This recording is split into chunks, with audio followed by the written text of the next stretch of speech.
Pai do Senhor, irmãos, graças a Deus por tudo que Deus tem feito em nossas vidas. Hoje, irmãos, nossa lição de número 5 e o nosso tema é as ordenanças da igreja.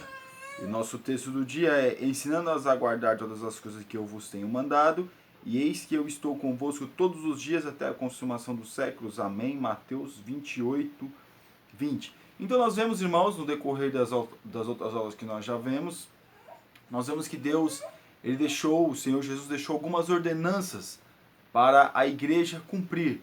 E nessa lição nós vamos ver que uma delas foi a Santa Ceia. Numa das últimas instruções de Jesus, ele coloca a Santa Ceia como uma das ordenanças para a igreja.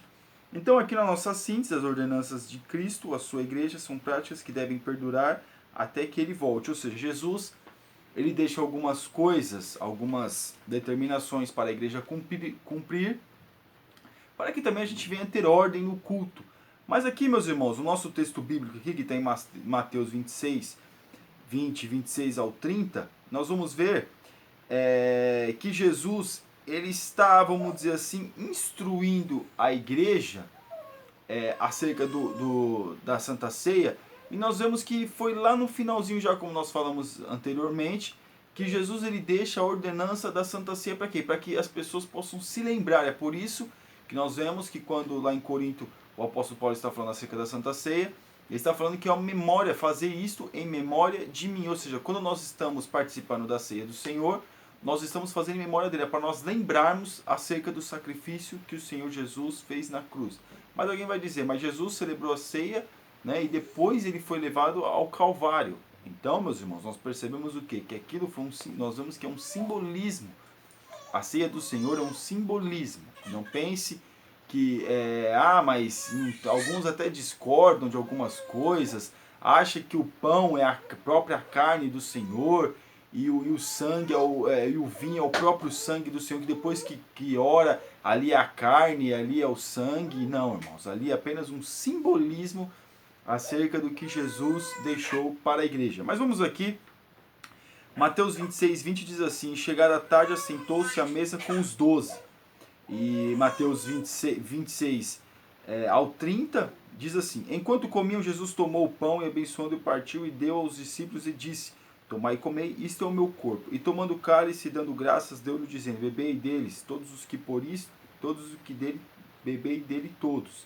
Porque isto é o meu sangue, o sangue do Novo Testamento, que é derramado por muitos para a remissão dos pecados. E digo-vos que desde agora não beberei deste fruto da vide, até que ele diga em dia que eu beba de novo convosco no reino de meu Pai.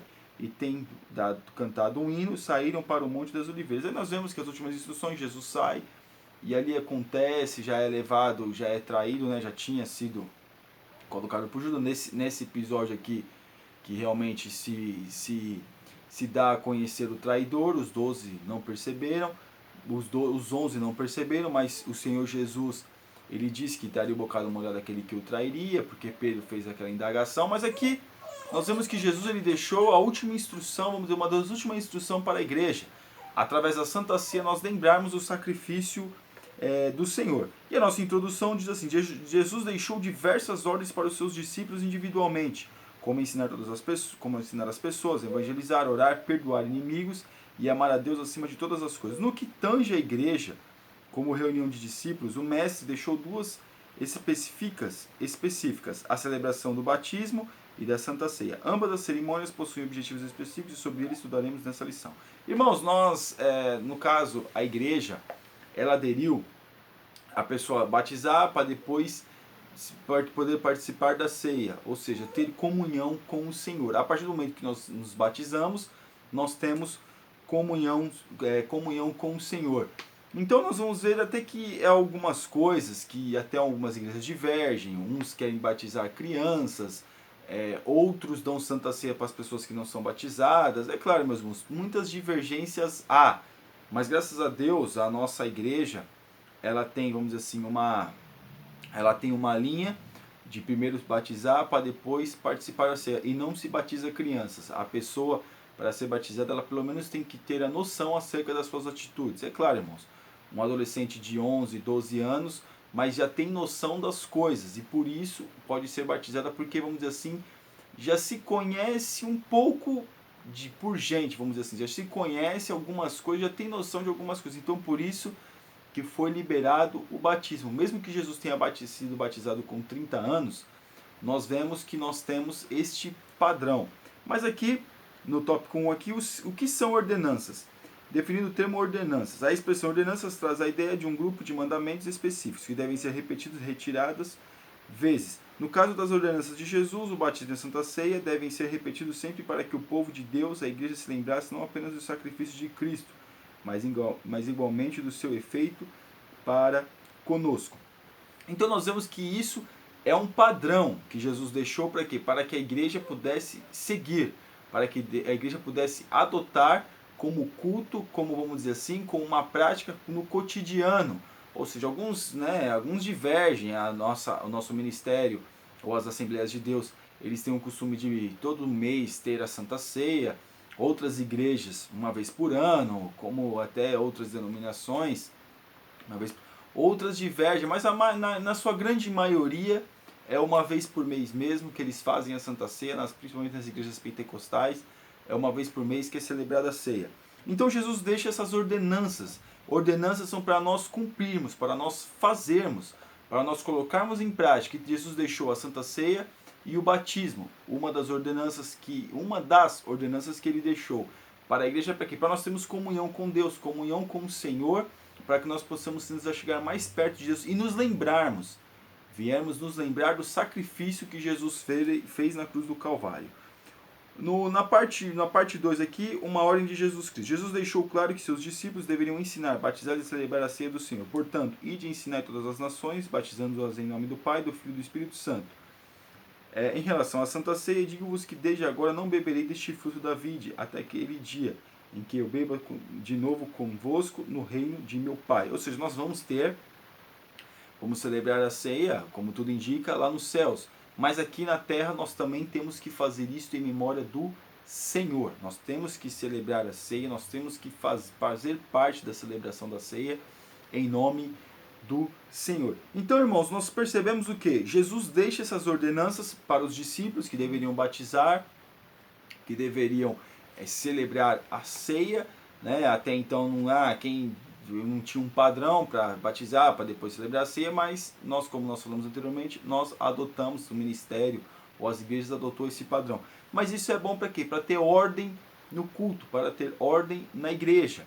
E isso é saudável para nós que estamos na casa do Senhor, isso é saudável. Então valorize as ordenanças do Senhor, valorize os padrões que Deus deixou para nós e os padrões que a igreja, que o ministério tem adotado. Então nós vemos que Jesus ele instrui os discípulos acerca que deveriam ensinar, batizar o povo, para quê? Para que pudesse ter uma comunhão com o Senhor. Então nós vemos que João Batista lá já estava batizando, alguns dizem batismo de João, né? Batizava por imersão, não por imersão. Nós vemos que Jesus ele vai nos ensinando acerca do batismo e não, né, como outros, molha só a cabeça, o batismo na igreja católica. Eu fui batizado na igreja católica, molha só a cabeça, molha só aqui a nuca e já está batizado. Não, tem que ser o corpo todo dentro do rio. Antigamente eles batizavam no rio. Hoje nós temos, né, graças a Deus, nós temos algumas inovações que nós vemos dentro da igreja. Tem o tanque ou a piscina, como os irmãos preferirem, mas algumas denominações ainda têm por costume se batizar no rio. O 3 aqui, o cumprimento das ordenanças confere alguma graça ao crente. A igreja romana entende que o cumprimento das ordenanças fazem com que o fiel seja contemplado por Deus com uma graça especial, mas a Bíblia não confirma esse ensinamento.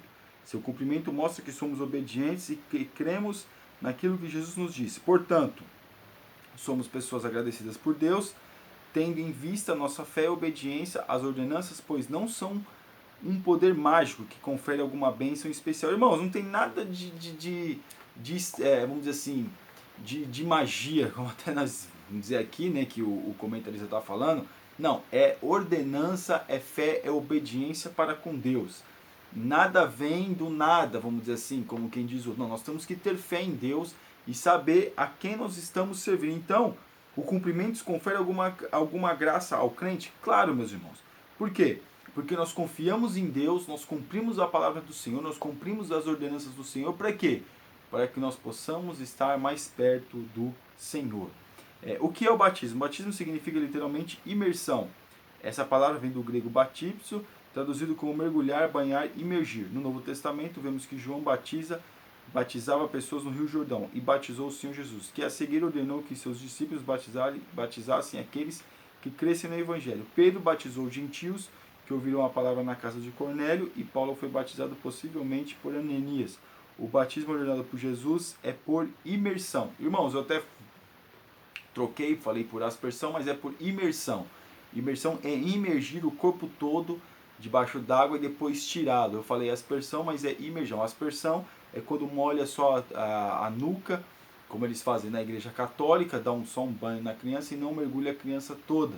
Mas nós temos o nosso batismo por imersão. Então, Jesus, né, através do batismo de João, claro, irmãos, nós temos que ver por que João Batista batizava naqueles dias. Rapidinho, entre parênteses aqui, segundo a história, João começou a batizar porque os sacerdotes daquela época, eles tinham esse costume de as pessoas se banharem para poder remir os seus pecados. No Antigo Testamento nós vamos ver algumas questões, a água da separação, a bezerra ruiva, nós vamos ver no Êxodo, ou até mesmo no Levítico, algumas coisas falando acerca já de as pessoas se banharem, né, acerca das impurezas. E nós vemos aqui que na época de Jesus, ou na época de João Batista, os sacerdotes, as pessoas pagavam para poder irem e no caso, e tomarem banho, ou seja, ser batizado, não usava esse termo batizar, mas poder se purificar das suas impurezas. Não era questão da lepra, não era questão de nada que fosse uma doença contagiosa, não, é questão dos seus pecados mesmo.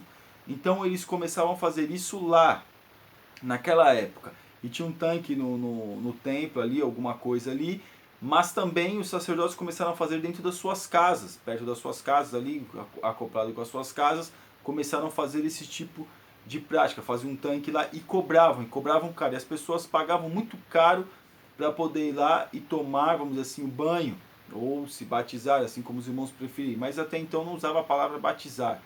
Mas João, quando ele começou a batizar ali no Rio Jordão, a única coisa que ele exigia do povo, ou que Deus instruiu ele a exigir, foi a questão do arrependimento. Para as pessoas serem batizadas, precisavam se arrepender. É por isso que muitas pessoas saíam de Jerusalém até ali o Rio Jordão, que é uma distância até considerável, para poder estar com João. Então nós vemos que o batismo começa aí, João começa a pregar a palavra de Deus, começa a falar acerca do reino dos céus e começa também a falar acerca do batismo, ele começa a batizar. Então as pessoas saíam, porque se fossem se banhar ou se batizar com sacerdotes, teriam que pagar, mas lá não precisava. Então por isso que as pessoas mais humildes buscavam, é só uma nota só que é acerca de estudo que nós temos. Então aqui, já no tópico 2, Jesus foi batizado.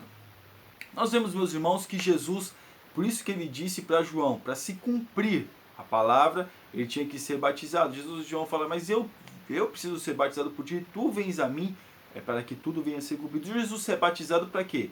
Para nos dar o exemplo de como tem que ser feito. Jesus é batizado por João como homem, claro, Jesus não tinha pecado, Jesus não tinha nada que o vamos dizer assim, que o menospreze, que o rebaixasse ou que colocaria como um pecador como nós. Não, Jesus era o santo, Jesus nunca pecou, mas ele teve essa atitude para nos dar o exemplo de como que deveria ser feito da nossa parte. Então Jesus é batizado por João. Até na última parte aqui, diz assim, até que nós estamos falando, ele não precisava ser batizado, mas o foi, para nos mostrar a importância do ato para a vida cristã e para a compreensão adequada do Evangelho. Então aquilo que nós estamos falando, Jesus ele cumpre para nos dar o exemplo acerca daquilo que haveria de ser feito, aquilo que tinha que ser feito.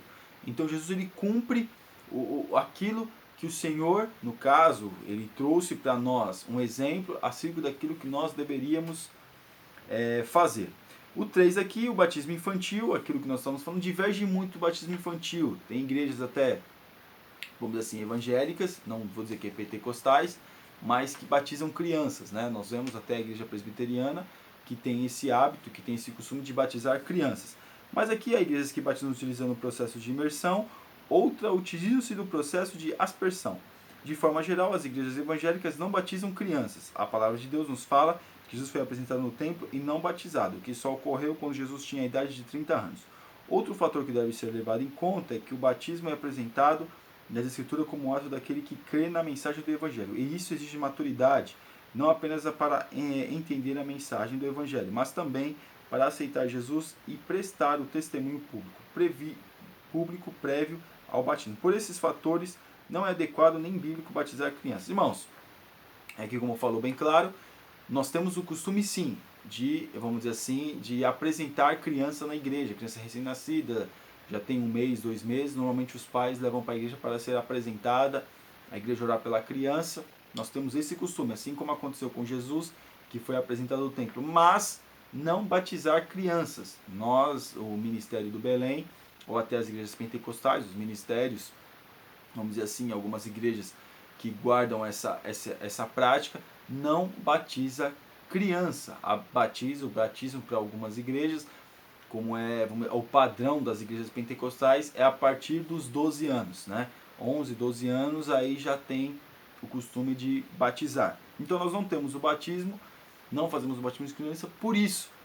Mas alguns defendem que o batismo é para perdoar pecados, então a criança, alguns defendem que a criança já nasce em pecado por causa da sua natureza adâmica, já nasce em pecado, então já tem que purificar o pecado, porque se ela morrer, ela vai para o céu. Não, irmãos, não é nada disso. Nós sabemos que as crianças têm o tempo da inocência. Claro que se acontecer qualquer coisa, Jesus jamais vai jogar uma criança no inferno pelo fato de que ela não sabe discernir o que é certo e o que é errado. A partir do momento que a pessoa, a criança se torna um adolescente ou uma pessoa, consegue discernir, consegue ter noção do que é certo e o que é errado, aí já começa, vamos dizer assim, a ser, vamos dizer assim, responsável pelos seus atos. O 3 aqui, a Santa Ceia, a origem da Santa Ceia. A Santa Ceia teve sua origem na noite em que Jesus fez a última refeição com os seus discípulos, antes de ser crucificado. Em um momento de comunhão, o Senhor com eles lavou-lhes os pés e transmitiu-lhes as recomendações finais. A ceia foi o último momento da comunhão do Senhor com os seus apóstolos até a crucificação. Então Jesus dá como que deveria ser a ceia, como que deveria fazer a ceia. O pão simbolizaria o seu corpo e o vinho, vamos dizer assim, que nós podemos falar vinho, porque naquela época o suco de uva era chamado de vinho, poderia simbolizar o seu sangue. Então Jesus dá essa ordenança acerca da Santa Ceia, como que deveria ser feito, como que deveria ser adotado. Mas aqui, no 2 aqui, os propósitos da Santa Ceia.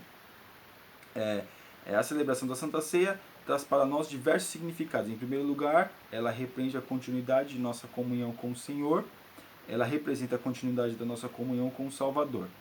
Então, meus irmãos, nós vemos que toda vez que nós participamos da ceia, nós temos comunhão com Cristo, como Jesus falou, como o apóstolo falou, que nós teremos comunhão com Ele, para nós lembrarmos dele e ter comunhão com o Senhor. Então, o hábito da ceia, de nós praticarmos da ceia, fazemos parte do culto da Santa Ceia, podemos participar, temos condições de participar, nós temos comunhão com o Senhor. Por isso que quando as pessoas pecam, ou fazem um erro grotesco, vamos dizer assim, elas ficam em disciplina. Hoje em dia não se usa mais essa prática. Antigamente as pessoas ficavam 3, 4, 1 ano sem tomar ceia, sem participar dos trabalhos da igreja e continuava na igreja esperando ansiosamente para voltar na comunhão. Hoje, infelizmente, nós vemos que essa prática por muitos não é mais adotada e às vezes se deixa 1 ou 2 meses e ainda assim tem que ficar bajulando o crente para poder continuar na igreja. Irmãos, é só um parênteses aqui.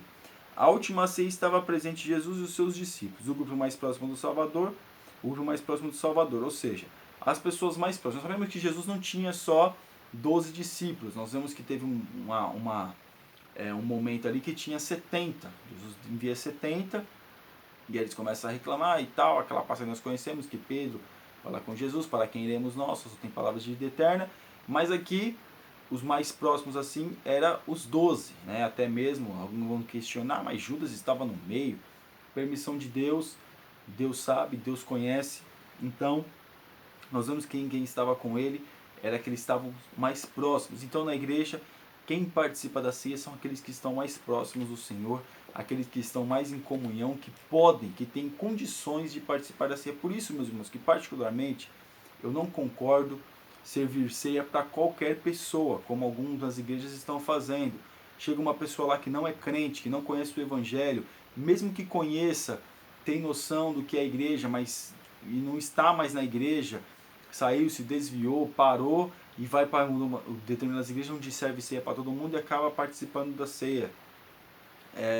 Algumas pessoas também que nós vemos que não tem condições nenhuma, a olho assim, vamos dizer assim, claro que nós não vamos julgar, mas pessoas que às vezes nunca entraram numa igreja, mas chegam nessas igrejas e vão tomar ceia, vão participar da ceia, porque eles servem para todos. Claro, meus irmãos, dentro de uma igreja grande, como eu faço parte, não tem como nós controlarmos, né, as pessoas, mas ali nós temos, vamos dizer assim, o hábito de ficar uma porta só aberta, não é um culto público, é um culto mais fechado. Antigamente a Santa Ceia era ainda mais fechada, hoje em dia eles até abriram um pouquinho mais, mas nós vemos que ainda vamos dizer assim, se adotou esse costume de ficar as portas, praticamente todas as portas da igreja fechadas e uma porta só aberta, as igrejas maiores, claro, para que poder entrar só os membros da igreja, aqueles que estão em comunhão para participar da ceia. Em segundo lugar, ele representa a limpeza do sacrifício de Jesus Cristo por nossos pecados. Assim instituída pelo Senhor, foi celebrada na Páscoa, quando um cordeiro era sacrificado. Jesus, o Cordeiro de Deus, que tira o pecado do mundo, foi sacrificado por nós. Então, meus irmãos, a questão é, Jesus, ele é o nosso Cordeiro Pascal, que tira o pecado do mundo. Nós vemos o simbolismo, aqui não dá para falar, nós vemos o simbolismo no Antigo Testamento, que tinham dois bezerros, um que colocava, o sumo sacerdote colocava a mão sobre o bezerro, ou sobre o cordeiro, colocava a mão sobre ele, falava todos os pecados do povo e mandava para o deserto. O outro era sacrificado, né, no caso, no tabernáculo, e aspergido o seu sangue na tampa do propiciatório. Mas, o que simboliza esse que sai, que vai para o deserto? Simboliza Jesus tirando o pecado do mundo. E aquele que é sacrificado significa, já estava significando Jesus sendo crucificado na cruz do Calvário. É a celebração de uma nova aliança, comer e beber juntos traz a ideia de uma aliança feita entre duas partes. Essa ceia é a imagem de uma nova aliança entre Jesus e os seus seguidores. Algumas igrejas, meus irmãos, vamos dizer assim, para o povo estar junto, ter comunhão uns com os outros, adotaram a questão do seguinte: pega o pão, pega-se o cálice, e na hora da celebração nós não temos esse costume, pelo menos as igrejas do Belém não tem esse costume. E também não critico porque não tenha, porque cada um adota o padrão que quiser. Mas alguns nós vemos que adotaram um padrão de alguns ministérios de as pessoas trocarem o cálice com o seu irmão, com 2, 3 pessoas trocarem o cálice, ou até mesmo o pão. Claro, meus irmãos, nos dias de hoje nós vemos que não é higiênico isso. E antigamente, né, dizem, eu não sou dessa época, que para as pessoas participarem da ceia, era um copo, colocava-se no caso o suco de uva num copo, e as pessoas bebiam no mesmo copo. Todas as pessoas bebiam no mesmo copo, e o obreiro ali, o diácono, só limpava a borda do copo e passava para o outro. As pessoas viram que isso não era higiênico, os administradores da igreja, os pastores viram que isso não era higiênico, a igreja estava crescendo, estava tendo uma expansão, e começaram a colocar cálices individuais. Algumas coisas, inovações são boas, né? Mas eu acredito que o padrão ao qual nós estamos tá bom, eu acredito que tem que ser por aí mesmo. Se algumas adotam uma coisa diferente, que não foge do padrão em que seus membros da própria congregação não acham ruim, não tem problema. E aqui, meus irmãos, eu vou pular aqui para o 3, os elementos da Santa Ceia. Aqui cabe uma observação. A Igreja Romana entende que os elementos da Santa Ceia, o pão e vinho, se transformam na carne e no sangue de Jesus. O pão e o vinho não mudam sua forma para se tornarem carne e sangue de verdade, como pensam os católicos. Eles acham, meus irmãos, que é a transubstanciação. O que é transubstanciação? É quando você pega, quando é orada, como nós falamos no começo, quando é orado o pão, naquele momento o pão é a carne do Senhor. Ali você não está comendo pão, você está comendo a carne. E o vinho, quando é orado ali, o suco de uva, quando é apresentado, se torna o próprio sangue de Jesus. Irmãos, isso deu um problema na igreja primitiva, nos primeiros séculos da igreja. Isso teve um problema até mesmo quando nós vemos a Idade Média, que a igreja Depois teve a reforma protestante, mas naquela época também teve problemas.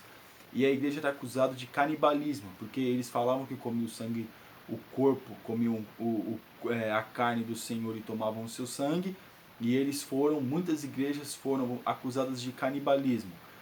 Mas isso, meus irmãos, não tem como isso ser o corpo do Senhor, e o vinho, no caso, o suco de uva, ser o sangue do Senhor. Não tem como. Nós vemos que isso é um simbolismo. É por isso, meus irmãos, que eu até achei interessante um certo pregador falar que ele estava tendo esse problema em certo momento, que aí a pessoa falou, mas é o próprio corpo que eu estou comendo e o próprio sangue do Senhor que eu estou bebendo. Mas aí ele pergunta, mas quando você come o pão, você sente gosto de quê? De pão ou de corpo? Ou de carne?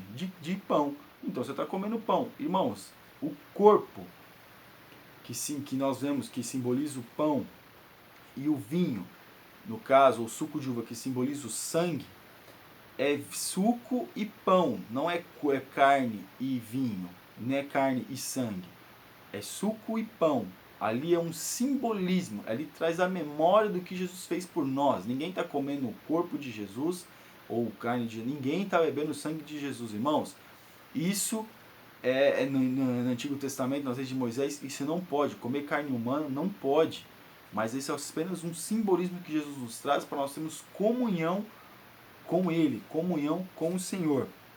Mas a questão da teologia da transubstanciação acredita que isso acontece. Que quando você participa da ceia, você está comendo o corpo, a carne do Senhor, e está bebendo o sangue do Senhor. Mas nós, graças a Deus, nós não temos este padrão de ensinamento e de raciocínio. O nosso pense aqui, a Santa Ceia é um momento de comunhão importante para os membros do corpo de Cristo. Pois nesse momento, juntos, relembramos o sacrifício de Cristo até que Ele retorne. Irmãos, tinha mais coisas aqui também nesse tópico, mas nós vemos, meus irmãos, que é uma questão de comunhão com o Senhor, comunhão com Jesus.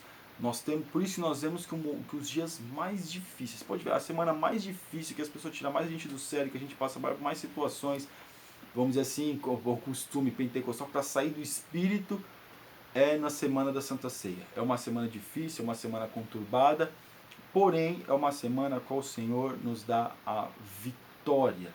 Então, aqui nós vamos aqui para a nossa conclusão já. As duas ordenanças de Cristo, a sua igreja, são válidas e necessárias para os nossos dias. E a igreja de Cristo tem o dever não apenas de relembrá-las, mas de cumpri-las periodicamente, dando exemplo às gerações que se sucedem. Então, meus irmãos, isso é trazido de geração em geração. Isso é um costume que nós temos na igreja. Graças a Deus por isso, para nós lembrarmos acerca do Senhor Jesus, para nós lembrarmos acerca das ordenanças que o Senhor nos deu, e que nós venhamos trazer em memória aquilo que o Senhor fez por nós. Por isso que é necessário e interessante, no culto de Santa Ceia, ou no culto da Ceia do Senhor, falar sobre o pecado, falar sobre, vamos dizer assim, trazer as pessoas ao arrependimento. Poxa, mas já está ali no culto, está se arrependendo, vai participar. Mas é bom, meus irmãos, que seja uma palavra mais forte, mais firme, que tenha mais substância, né, acerca daquilo que é, e falar de Jesus constantemente. Amém, meus irmãos? Deus abençoe os irmãos. Você que não é assinante do nosso canal, te convido a assinar. Que Deus abençoe a sua vida. Fique na paz. Amém.